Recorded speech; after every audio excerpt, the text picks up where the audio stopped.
Welcome to Inspiration and Transformation from the Banks of the Ganga with Sadhvi Bhagawati Saraswati, an American sannyasi living at the Parmarth Niketan ashram in Rishikesh, India. Sadhvi is president of the Divine Shakti Foundation, a charitable organization bringing education, vocational training, upliftment, and empowerment programs to women and children. Sadhvi is also Secretary General of the Global Interfaith Wash Alliance and Director of the world-famous International Yoga Festival. Join the musings of an American sannyasi as Sadhvi shares the wisdom and teachings of her guru, His Holiness Pujya Swami Chidanand Saraswatiji. Welcome, everyone, to Inspiration and Transformation from the holy banks of the sacred Ganga River in the land of Rishikesh, India. What is seva in general? And specifically, what is seva here at Parmarth? So in general, the word seva tends to be used colloquially as a term volunteering. I'm volunteering, I'm doing seva. It means I'm working, but for the benefit of someone else. Usually when we work for our own benefit. I'm going to make money. I'm going to climb the career ladder, the corporate ladder. I'm going to become famous. I'm going to become very, very wealthy. Whatever it is, I'm working something for me. So seva is when I work for others. But it is even more than that. That's if we just say it's like volunteering. But seva is actually even deeper. Seva is actually a spiritual path. Volunteering is great. Back in your countries, maybe there's a blind school for blind children, or maybe there's a battered women's shelter, or maybe there's a homeless shelter, or maybe there's an old age home, or some place that you, once a week, once a month, periodically go and you serve and you do volunteer work. It's wonderful. But seva has that wonderfulness and more. Because seva is actually spiritual practice. And the way that seva is spiritual practice is it connects us with those we are serving. So usually when we serve, we think of it as me over here serving, you over there. So maybe I'm feeding you, maybe I'm a doctor and you're a patient and I'm giving you some operation. Maybe I'm teaching you something. Very nice, but it keeps us separate. Me here, you there. Seva, because it's a spiritual practice, it's focused actually on connecting us to the world. So in seva, it's not me over here serving you over there. It's not me as a humanitarian serving the masses. Seva is not those who have serving those who don't have. The highest goal of seva, the highest and deepest, both highest, deepest, goal is to see myself in you. So I'm not serving you as separate. I'm serving you as I serve myself. So if my hand itches and I scratch it, I do that because this hand is very nice to this hand. It scratches because it understands we're all one. That's the way that we serve in seva.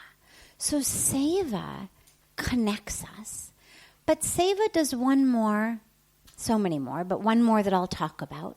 One more aspect that is part of our spiritual practice. Seva purifies us. See, if I'm just doing service, or I'm volunteering, or I'm a humanitarian, that's increasing my sense of self-identity. Oh, I'm this great humanitarian. You know, every Saturday, I do this or I do that. You know, I make so many sandwiches for the poor people and then I distribute them. That becomes an aspect of my identity, an aspect of my ego.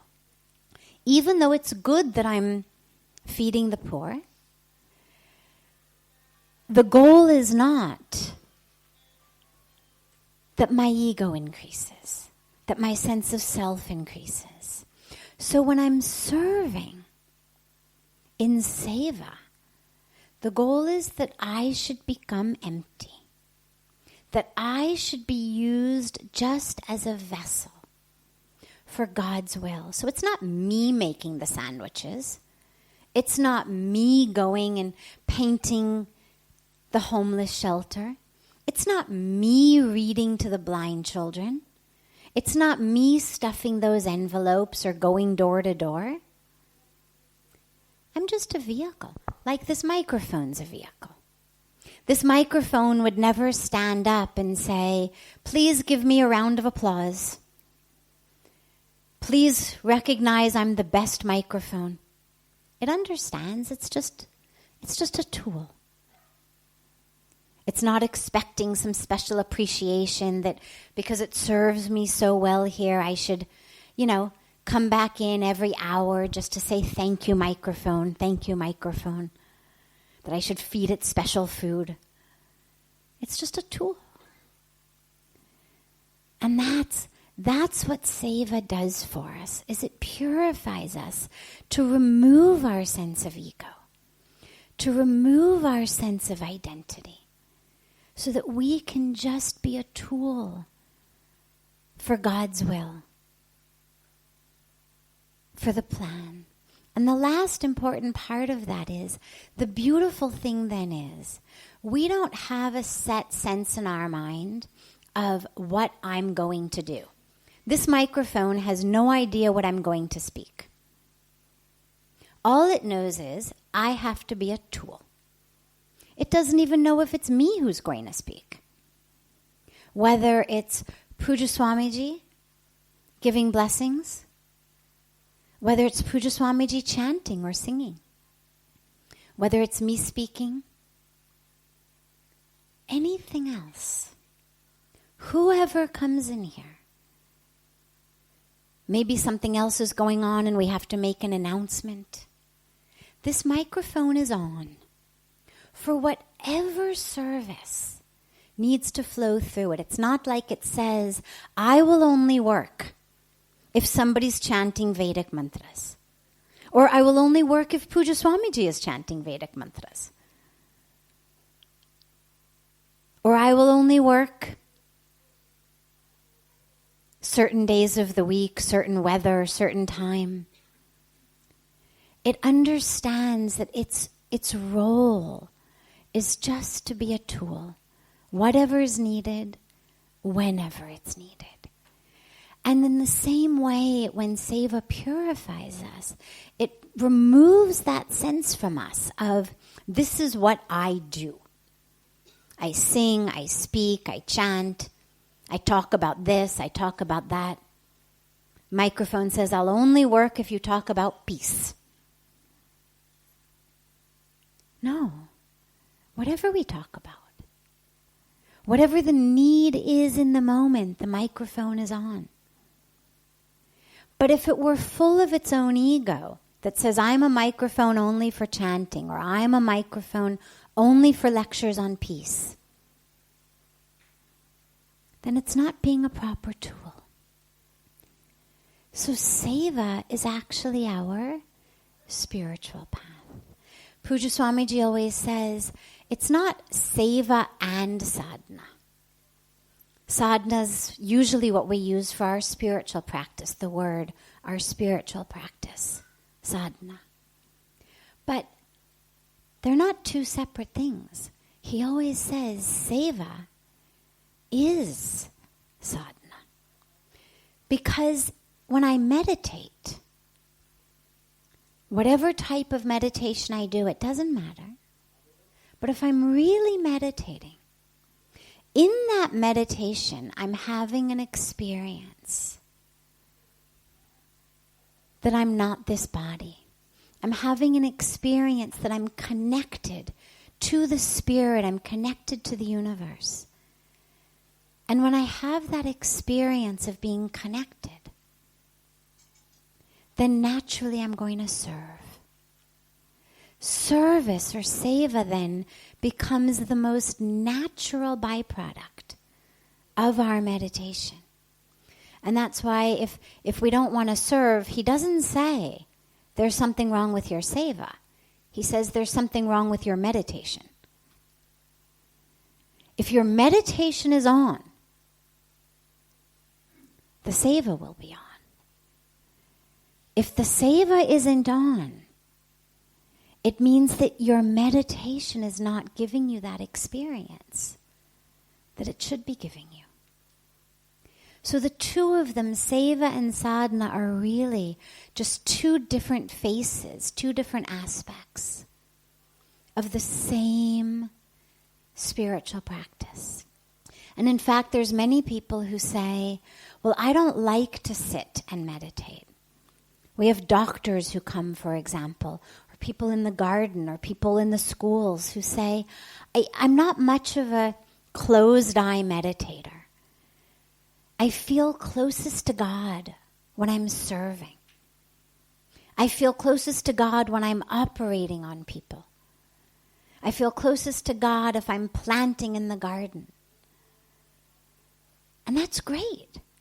There's no rule that says sadhana equals sitting in a dark room with your eyes closed and your legs crossed.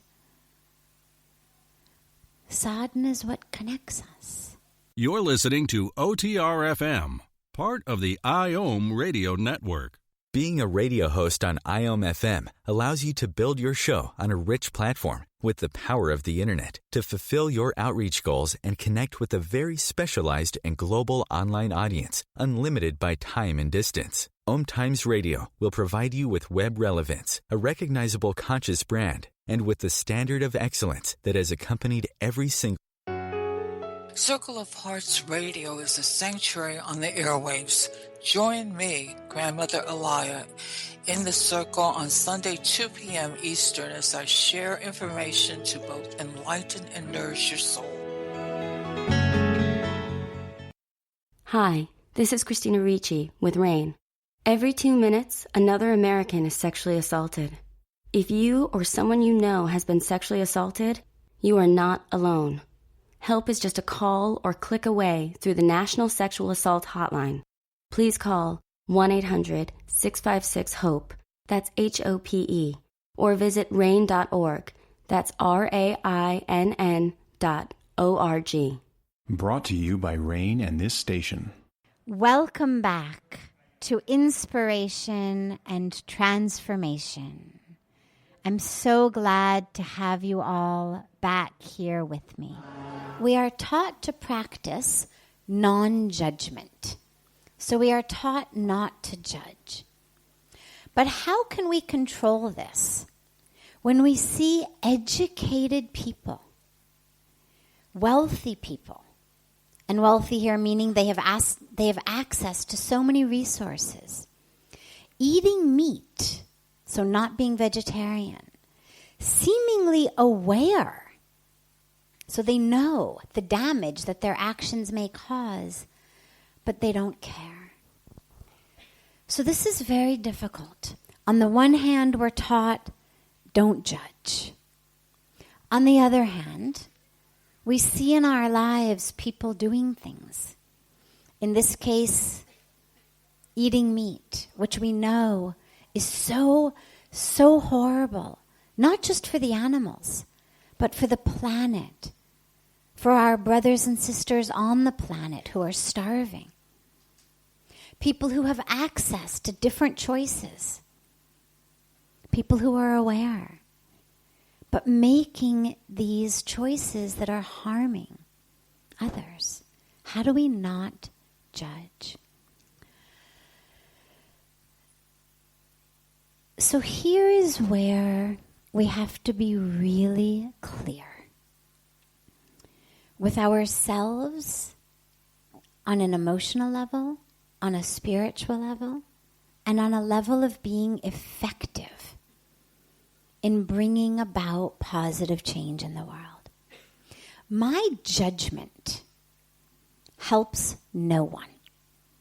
If I sit here and I judge someone else, whether it's something superficial and silly, oh, that person's really ugly, oh, that person's really stupid, oh, that person, the type of silly things that go on in our minds, or on a deeper level, God, that person is really not very spiritual. That person is eating meat or telling lies or cheating somewhere.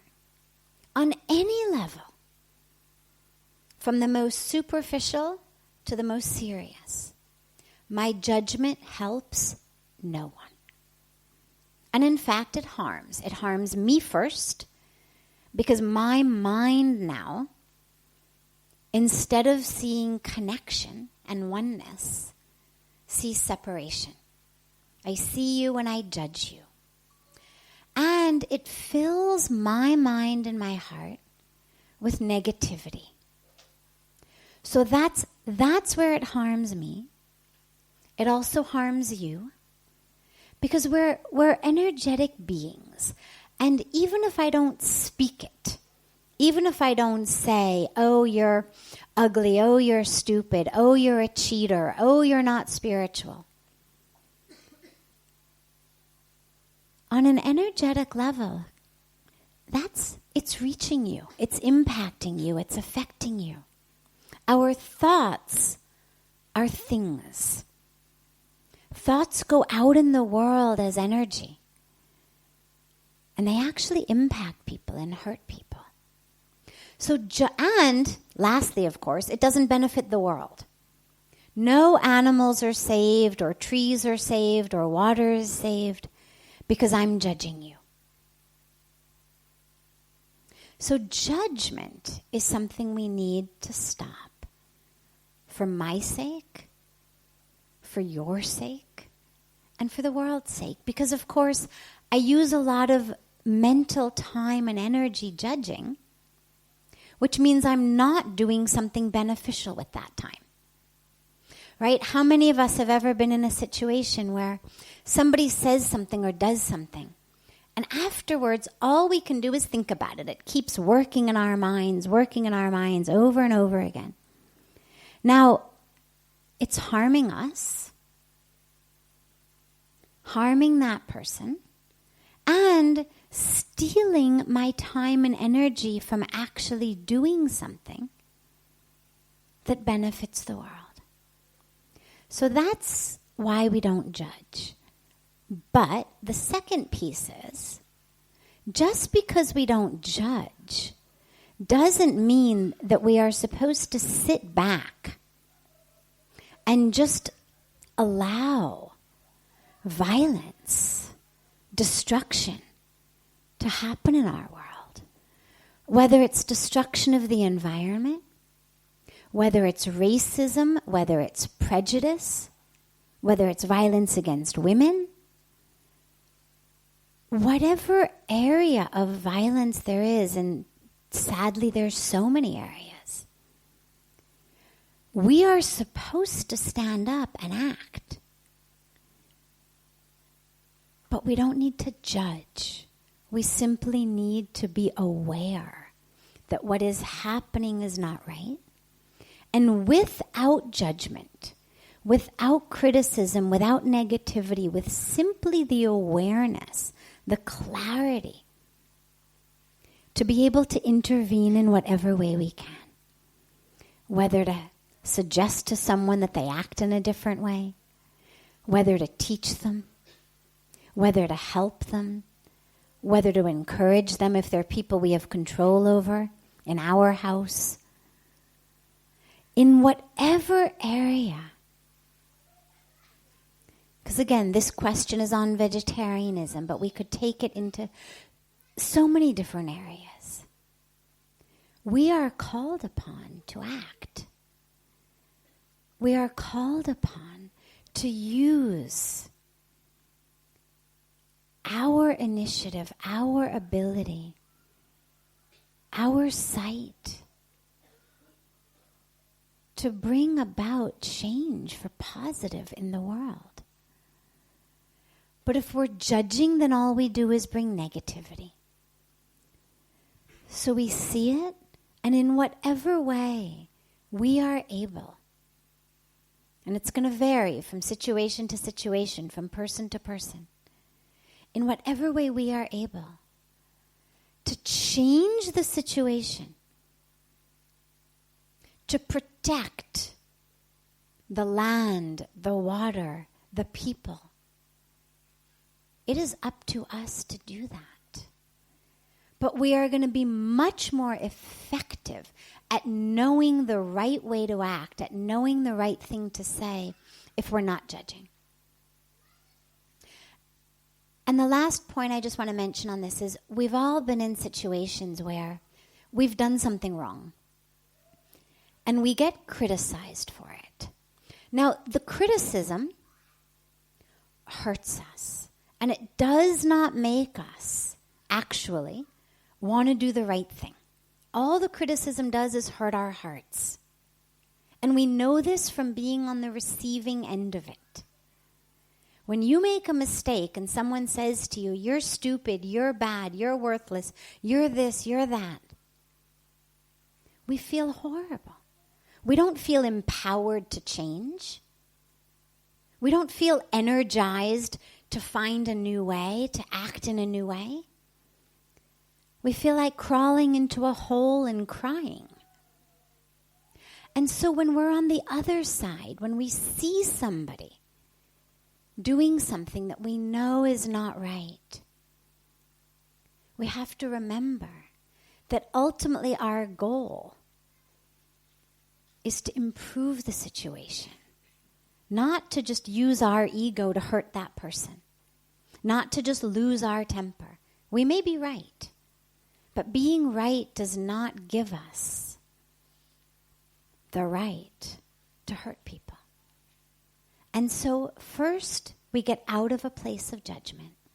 And then out of that place of judgment, we're able to see what is the most effective way of communicating this message with someone so that they are empowered and energized to change for the good.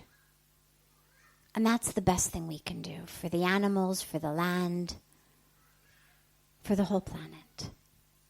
This is OTR-FM, part of the IOM radio network. OMTimes Magazine is one of the leading online content providers of positivity, wellness, and personal empowerment. A philanthropic organization, their net proceeds are funneled to support worldwide charity initiatives via Humanity Healing International. Through their commitment to creating community and providing conscious content, they aspire to uplift humanity on a global scale. OMTimes, co-creating a more conscious lifestyle. Do you have time to read that inspiring book or that blog post you've been meaning to get to? In your busy world, how do you improve yourself and keep your life going? I'm Lisa Kay, and my Between Heaven and Earth radio show can transform your life just by listening. Be uplifted with inspiring topics, positive stories, and ideas that really work. Between Heaven and Earth Radio is conscious living for your soul, every Wednesday at 4 p.m. Eastern Time. Baldwin with People for the Ethical Treatment of Animals. I grew up loving circuses and other traveling animal shows, but it never occurred to me what life might be like for the animals. Training wild animals to do things they don't understand takes force. Routine discipline with a hook or whip with the heel of a boot shows the animal exactly who's the boss. Don't patronize animal acts. Please contact People for the Ethical Treatment of Animals. 757-622-PETA. Welcome back. This is Sadhvi Bhagawati Saraswati with inspiration and transformation. What is happiness? Well, in line with what I was just saying, happiness is freedom. Without freedom, you can't really be happy. You can have temporary enjoyment.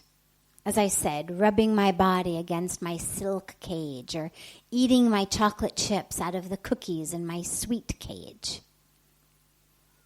But if I'm in a cage, I'm not really happy.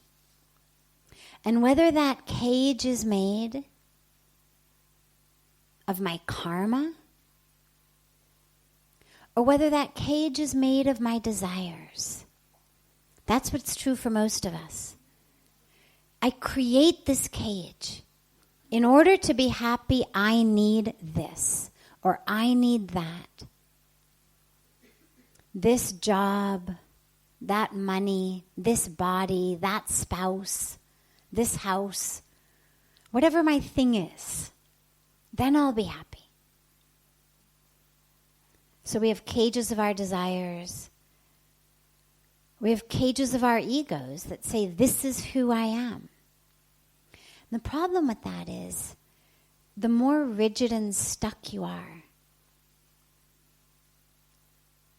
there's no room for life to flow. And if there's no room for life to flow through us, you can't really be happy. Because as I always say, you can't be happy tomorrow or yesterday. You only can be happy right now. I mean, just try it for a moment. Can you be happy tomorrow? Anybody? Not now. If you're going to be happy tomorrow, you have to wait till tomorrow. You can't tell me today you're going to be happy tomorrow. You have no idea. There could be an earthquake. There could be a fire. The earth could open up. You could get a phone call that your most beloved one died. You have no idea that you're going to be happy tomorrow. Your only opportunity for happiness is right here and right now. And the only way to actually be happy tomorrow is to be happy now. Because this moment becomes next moment, becomes next moment. But most of us think, well, I'm just going to be angry right now for a little while, then I'll be happy. But this little while of anger, or little while of grudges, or little while of disappointment becomes my nature. And then, of course, I'm not happy tomorrow either. So you can only be happy right here. Which means, of course, you have to be here. I don't mean physically. We're all here physically. But most of us are not here mentally. Our minds are someplace else. In the past, in the future, in our fears, in our desires, in our judgments. So we could be as far away as our childhood, or as close as the, person sitting next to us. We think they're pretty, we think they're ugly, we think they smell bad, whatever it is. But we're not here. And that lack of being here keeps us from being happy. So happiness is an experience, a state, contingent upon freedom, in which the flow of the flowering, blossoming universe flows not only outside of us, but inside of us. So you can't say a sunset is happy. But why does a sunset make me happy? Because in that moment, I've connected with it. I'm there. If I'm sitting watching the sunset fighting with my husband or wife, I'm not going to enjoy it. Doesn't matter how beautiful the sunset is. If I'm sitting with somebody on a bench watching the sunset and we're fighting, I'm not happy. But what happens with most of us in moments like that is there's something so powerful about nature. And this is why being in nature is so powerful. There is something about nature that even if we fought the whole car ride till we got here, something happens when we get out of the car and we sit on the bench in front of the sunset that we just go, and in that, it's not just my breath that has come. It's not just my breath I've exhaled. It's all of that garbage I was holding on to. And when I'm able to let go of that, who I think I am, what I think has happened to me, what I think I should have, how things should be, then that flow can flow through me. And that's happiness. If you want it to be lasting. This is OTR-FM, part of the IOM radio network. The number one reason girls drop out of school in sub-Saharan Africa is lack of access to feminine hygiene products. The Pads for Schoolgirls Project, an outreach of Humanity Healing International, is changing this paradigm by setting up sewing programs at schools, teaching girls a vocational skill, while producing the reusable pads that help keep them attending classes. The girls pay it forward by making and giving pad kits to other girls in need. To learn more, visit humanityhealing.org. Humanity Healing is where your heart is. Circle of Hearts Radio is a sanctuary on the airwaves. Join me, Grandmother Alaya, in the circle on Sunday 2 p.m. Eastern as I share information to both enlighten and nourish your soul. When I broke my foot, for leaving me alone when I wanted to be alone. And now, as a grown-up, I'm thankful for being able to take care of you, my dear mom, for taking you to your therapies, for understanding that sometimes you simply want to be alone. Roles change without us noticing. That's why AARP gives you the information to provide even better care for your loved one. Visit aarp.org/caregiving. Brought to you by AARP and the Ad Council. Welcome back. This is Sadhvi Bhagawati Saraswati, and thanks for coming back and joining us for more of inspiration and transformation. How do we realize God? It's such an incredible, mysterious, and almost tragic irony, because we think of realizing God as something that we're gonna find. In the midst of all of this, we're gonna find God. And if we can just look carefully enough, then we'll be able to see God in everything, in the midst of everything. And the irony of it is that it's not that by looking carefully we're able to see God amidst everything. It's that God is actually in everything.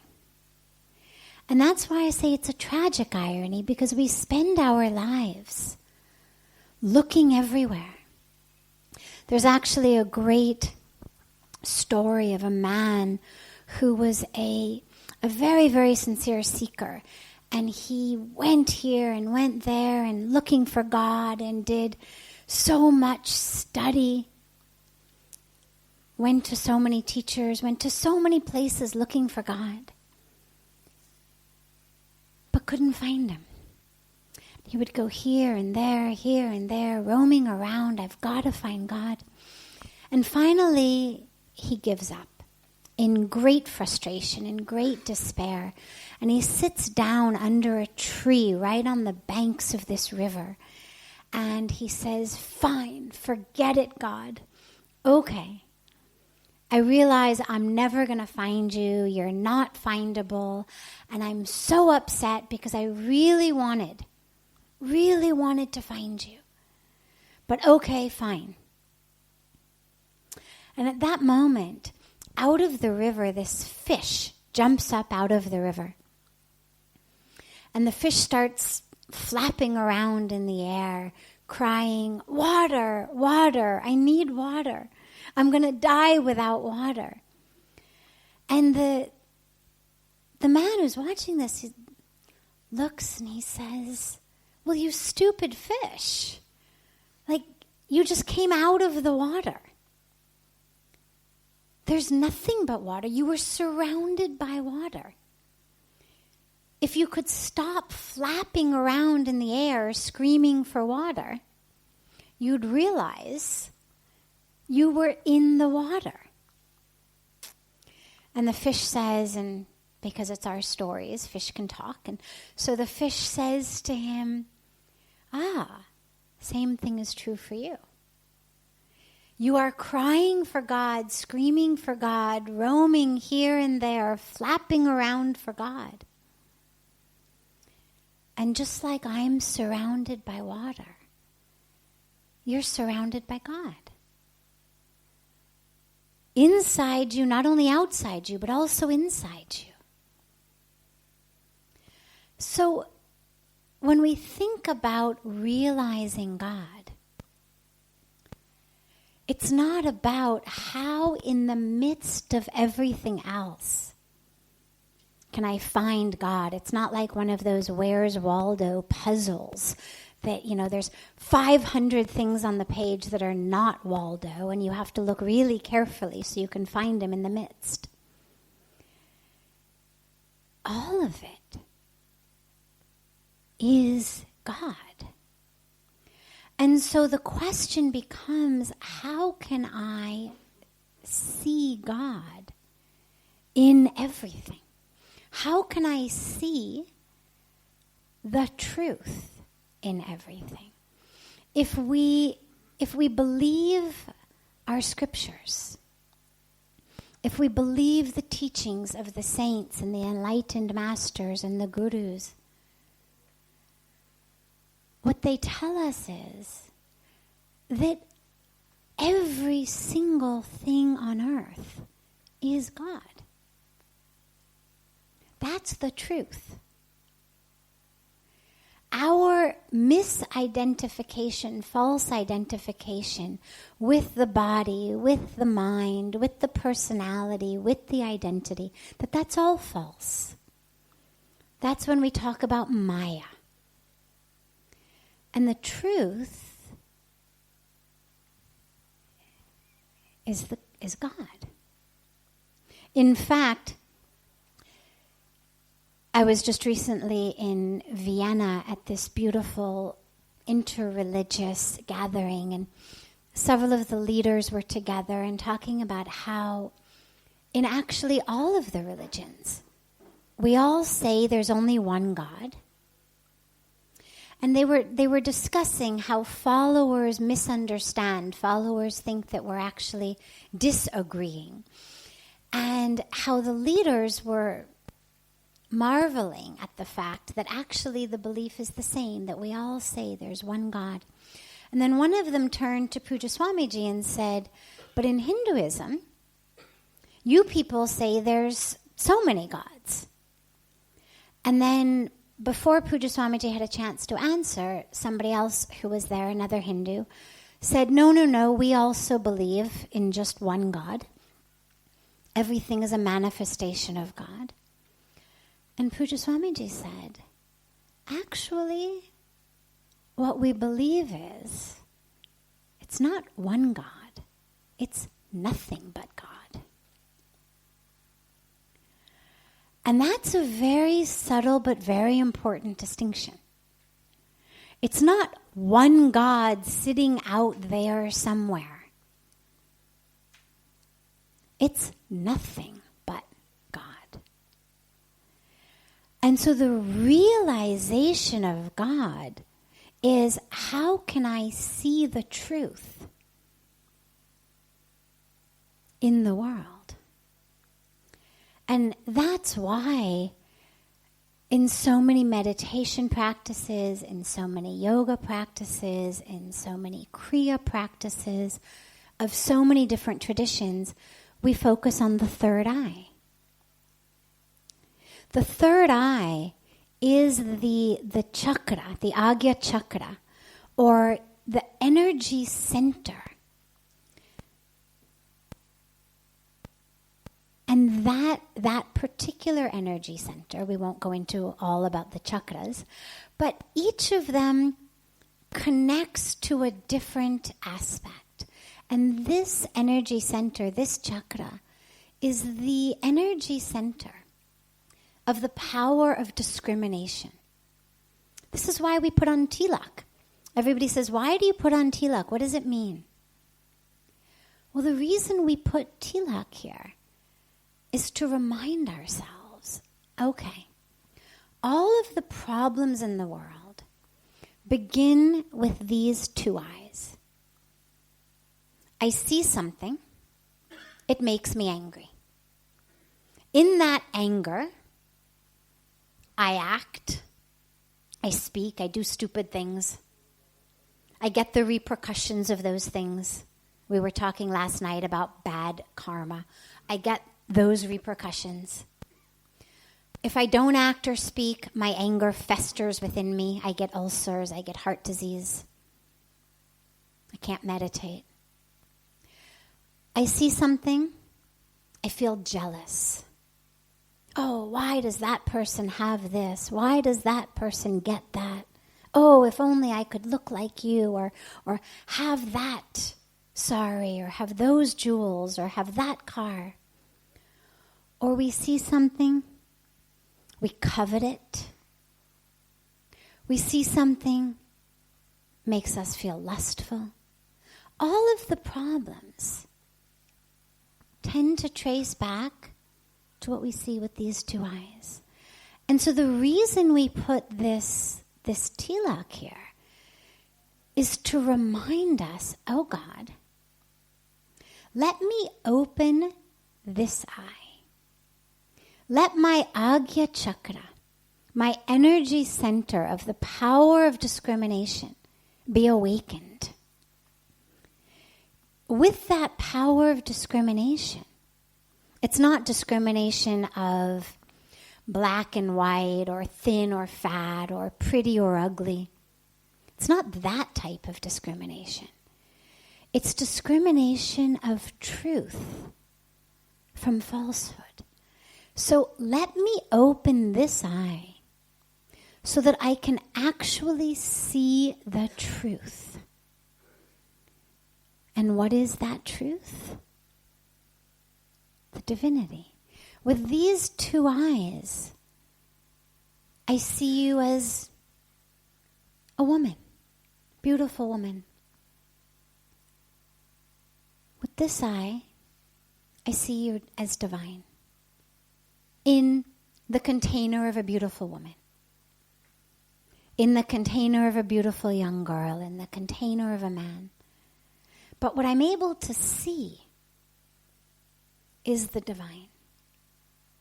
And that's the truth. And that's all of the meditations on the third eye. That's what it's all about. Is opening up that center so that we can see the truth.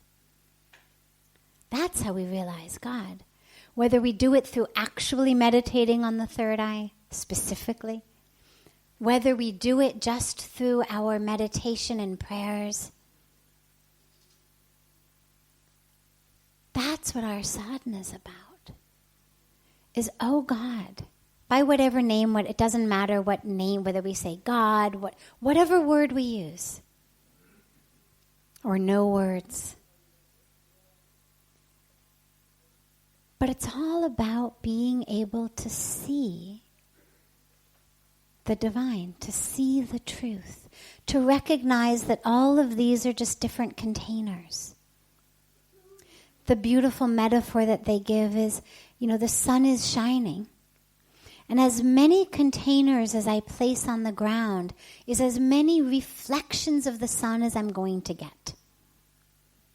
And the reflection looks slightly different because if I've got a tall, transparent glass with water in it, it's going to give me a different reflection than if I have a shallow clay pot.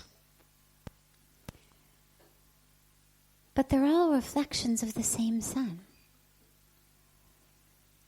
The containers are not illusions, but the illusion is assuming that what I've got is just a glass or a bowl, whereas really what I have is the sun. And that's how we realize God. This is OTR FM, part of the IOM radio network. The number one reason girls drop out of school in sub-Saharan Africa is lack of access to feminine hygiene products. The Pads for Schoolgirls Project, an outreach of Humanity Healing International, is changing this paradigm by setting up sewing programs at schools, teaching girls a vocational skill, while producing the reusable pads that help keep them attending classes. The girls pay it forward by making and giving pad kits to other girls in need. To learn more, visit humanityhealing.org. Humanity Healing is where your heart is. Circle of Hearts Radio is a sanctuary on the airwaves. Join me, Grandmother Elia, in the circle on Sunday 2 p.m. Eastern as I share information to both enlighten and nourish your soul. When I broke my foot, for leaving me alone when I wanted to be alone. And now, as a grown-up, I'm thankful for being able to take care of you, my dear mom, for taking you to your therapies, for understanding that sometimes you simply want to be alone. Roles change without us noticing. That's why AARP gives you the information to provide even better care for your loved one. Visit aarp.org/caregiving. Brought to you by AARP and the Ad Council. Welcome back. This is Sadhvi Bhagawati Saraswati, and thanks for coming back and joining us for more of inspiration and transformation. Krishna says in the Bhagavad Gita that when you come to me, I will take away all your pain. But then why does he push us away even when we surrender to him? God never pushes us away, ever. What happens is we are able to see God, feel God, and experience God, typically only in situations that feel good. So when bad things happen, we feel like God has forsaken us. Something good has happened, we think God is there. And it's become very, very common. In fact, just today, someone actually sent me something that had been posted on Facebook by someone about how the title was Proof That God Exists. And the whole story had to do with having been speeding and being pulled over by a policeman, and he was going to get a ticket, but luckily the policeman was someone he knew, and he knew him from church, and therefore the policeman didn't give him a ticket. And that this was proof that God exists because, look, he didn't get a ticket. Now, of course, if he had gotten a ticket, it would have been proof that God doesn't exist, or certainly wouldn't have been proof that God does exist. So it's us who go away from God because in our minds, oh wow, I didn't get the ticket. That's so great. Thank God. I did get the ticket, or something more serious happens in my life. In the life of someone I love, some failure, some illness. Something happens and we feel like, this means God isn't here, or God is away from me, or God has pushed me away, or God has forsaken me, or God is angry at me. So it's not that God moves away from us. It's that we in our hearts, in our minds, when bad things happen, we move away from God. When Krishna says in the Gita, I will always be there for you, he doesn't say, I will make sure that only things that you want to happen will ever happen. There's no scripture in any religion or any language that I know of in which God says, come to me, and I promise you will never have a sick day in your life. You will never lose a loved one. You will never be fired from your job. There's no promise from God that ever was like that. When God says, come to me,